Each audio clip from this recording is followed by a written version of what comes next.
السلام عليكم ورحمة الله وبركاته. هذه طريقة ديال تقديم التمر، كتجي راقية وزوينة بزاف.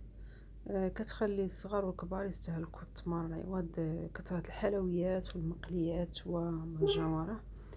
هنا كتلاحظوا 5 الاشكال بمكسرات وبالتمر فقط، وكنشير المكسرات غير واحد الكمية بسيطة ماشي بزاف، وكنقدروا نشكلوا هاد الشكل اللي كتلاحظوا، والمنظر كيجي كما كتلاحظوا زوين بزاف.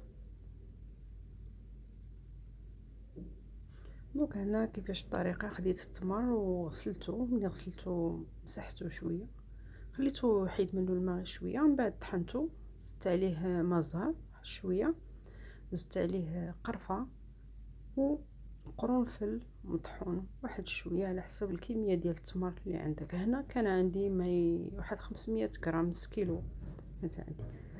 ومن بعد ملي كنطحنوه ودرت ليه القرفه وماء الزهر وقرنفل، زدت عليه شويه ديال الزنجلان محمر، شويه الكاوكاو محمر، شويه البيسطاش حتى هو محمر، وشويه ديال اللوز.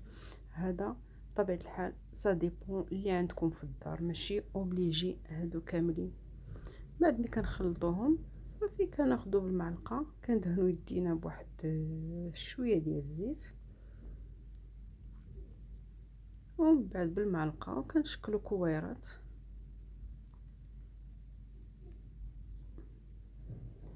وكنمرمدوهم في مكسرات على حسب الاختيار اللي بغينا.